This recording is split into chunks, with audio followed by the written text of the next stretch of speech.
So today I'm going to go through how you can use the para method to organize the information in your Protolyst workspace. Now the para method is a method developed by Tiago Forte. The idea being that in just 4 different folders you can organize your entire digital life. So let's get a bit of further background on the method. So I've got a blog post from the Forte Labs website which I'm going to import into Protolyst for us to do a little bit of background reading with. So I'm going to add it as a subpage to this para notes page that I'm creating. So now that's imported, I'm going to make use of split screen to have my notes page open alongside this page. So if you control click the notes page, it will open up in the split screen like this. And then as I'm reading through and finding the important bits of info about the para method, I'm going to drag and drop them into this notes page. And Tiago's helped us out here by having some things already in bold. Then I'm going to screenshot this image to add it into my notes. Then I can just copy paste it into my notes page like so. So I've distilled out the key ideas from the info in that blog post on the para method there. And I guess the key ideas at the heart of para is that you should organize information based on the projects and goals or the outputs that you're looking to achieve from that information. And this is a little bit different to how you might have organized information previously in things like school, where your information was grouped around subjects, because that was how you took on the information and that was how you then had to use and apply that information within a subject-specific context.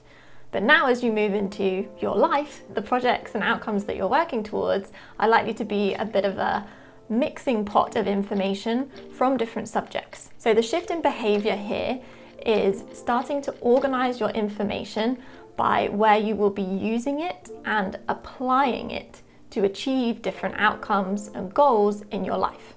And so para itself is an acronym standing for projects, areas, resources, and archive. And these are the 4 buckets that you can organize all the information for your life into. And we've got some definitions here. Projects being short-term efforts that you're actively working on with a particular goal in mind. Projects also tend to have a deadline or timeline that you're working to. And then you have areas of responsibility. These are things in your life that require your ongoing attention, so they are never complete or crossed off.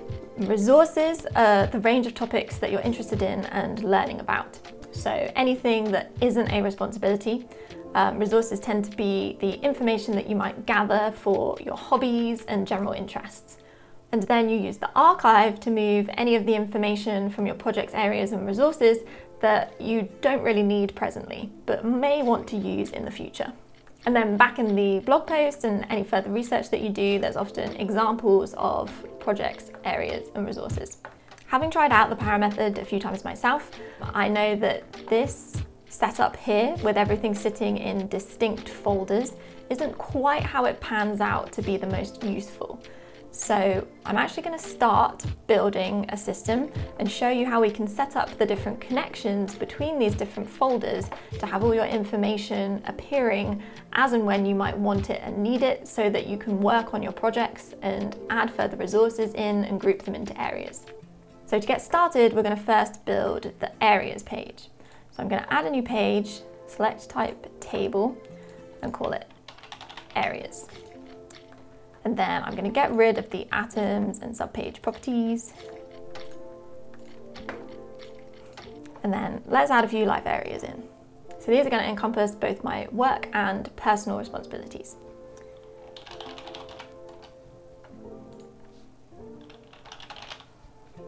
And then I'm going to swap this to a gallery view, so that I get them each with their own individual card, which is a bit nicer to interact with. Next, I'm going to add the projects page. So again, I'm going to make that as a table and call it projects. I'm going to get rid of this atoms property, and then I'm going to change this subpages property to a date property. And this is going to be my due date for my projects. So let's add a couple of projects in.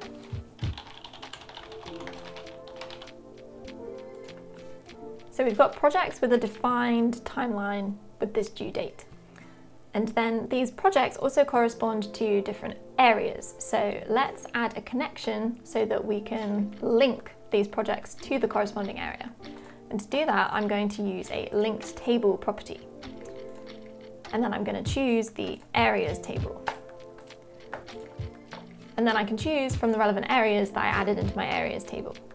And straight away here, we've actually got a project which corresponds to two potential areas where they overlap: the home and finances for something like remortgaging.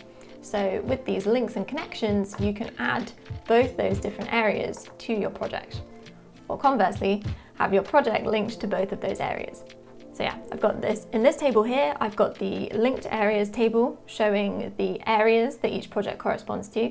And if I go back to the areas table, you'll see that in each card, the projects are now appearing as a list here for the relevant areas. And if we go back to the projects page, we can make use of some of the other property types available in tables to help us with organizing the workload for the corresponding projects. So both of these have been set up as select properties, and you can add different options. So each row can sit within one of those options at any one time.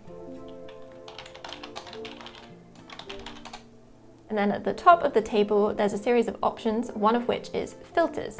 And you can select add filter and then choose from the drop downs to organize the information based on the different options you select. So we could filter by priority to do something like view the tasks that are high priority. And you can create and save different table views to quickly swap between the different filters that you might want to apply to your projects. I'm going to remove that filter. And then I'm actually going to sort these projects by due date. And then the final thing that I'm going to add is an archive option, and that's going to be a checkbox option. So when a project is totally complete, I can check the archive box and it will disappear from view. So to do that, I need to again make use of a filter, add the filter and change it to the archive is equal to unchecked. And so in this view, I will see all of the open projects that haven't been archived, and once they are archived, they will disappear from view. Next up, let's talk about resources. So let's add another page. I'm going to make it a table again, call it resources. And so let's open up the notes that we took on the method in split screen. So control click on that para page. And so we can just recap on resources.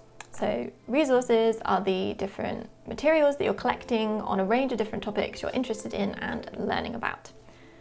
So these may correspond and link directly to the different areas of our life. They may also be bits of information that we come across as we're working on a project that we want to save and refer to when we come back to continuing our work on that project. Or they may be random things that we come across throughout the day that we like and want to refer to at some point in the future that may be useful for our projects, might be useful in areas, or just are something that we're generally interested in learning more about and digging into a bit deeper. So again, let's set up some links to the projects and areas pages. So let's swap this property to a linked table. Select areas, link the table, update the title. Say once we've come across this resource, I can just add it into my resources table, and then I can link it to my area. And then if I wanted to link it directly to a particular project, I could choose the project from the list here. And just like before, where we added the linked table properties, if we jump back to projects, if I close this split screen note now, you'll see that the linked resources table has appeared. Where we haven't linked anything directly to a specific project, there's nothing showing. But if we wanted to do so, we could add the linked resource there. And then whenever we come to a particular project, we'll have a direct link to the relevant resources that we might want to refer to or use while we're working on that project.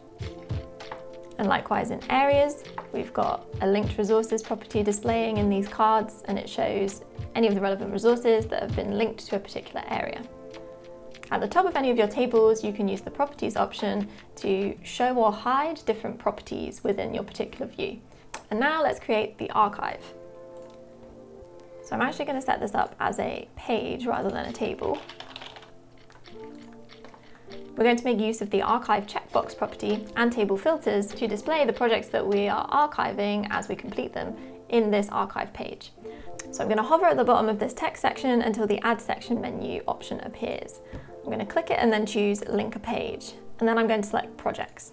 And then because I know that projects are set up as a table, I'm going to choose this view table as embed option.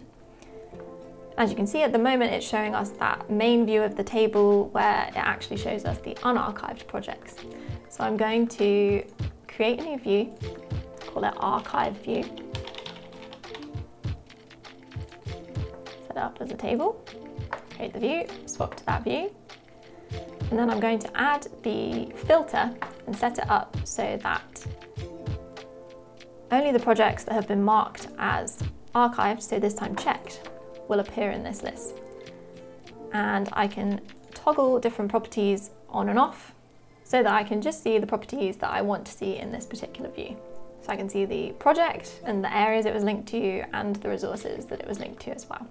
And you could copy this into all of your other tables using an archive checkbox property and then setting up a table view to add into this archive page. And so we've set up the basics there. You can evolve and adapt it to suit your flow as you go. And so let's just talk a bit briefly about adding information into your Power system. So the first way we'll talk about is when you're working on a particular project. So if we were to look at this launch YouTube channel, we can create this into its own page. So this could be like the project hub page. So we could add in a bit of a task list here. We can change those to a checklist so we can tick them off as we work through. If we open up the properties bar, we'll be able to see all the different properties of the projects table. And so as you're coming across different sources and material as you work on this project, you can add it into your Power system by going straight to this linked resources property, copy pasting the URL and selecting add this to your resources table. And this will add it into your resources table and also set up that link so that it will always display whenever you're looking at this particular project. And then you could control click on this. And as it's a YouTube video, you can select web page import, which will grab the YouTube video as well as a transcript. So you could work your way through and capture atoms for the most important details and nuggets of information within this video so that you can access them more quickly and get straight to the most interesting bits of all the sources that you're referring to. So that's how you could add the information if you're working on a project and coming across info. It would be a very similar process for areas since we've got that linked table between the areas and the resources. And the other way that you might be adding info into your Power system is through your resources page. And this means that your resources page can operate a little bit like an inbox as well. So to add that in, we could make use of a select property and call it inbox. And then I've added two different options for review and reviewed. And this is a setup that can allow you to, as you're going about your day and you come across different resources that you want to take a closer look at or you want to add into your system, you can add them in just quickly here without having to worry about where you need to organize them straight off the bat. So we can again make use of filters, and we can add a filter for inbox is equal to for review. So you can save this as a view, like your inbox view, and then you could add all of your links throughout the day, and when you have time to come back and organize them within your Power system. So hopefully that gives you a bit of an overview on Power and how you can get started with it in Protolyst.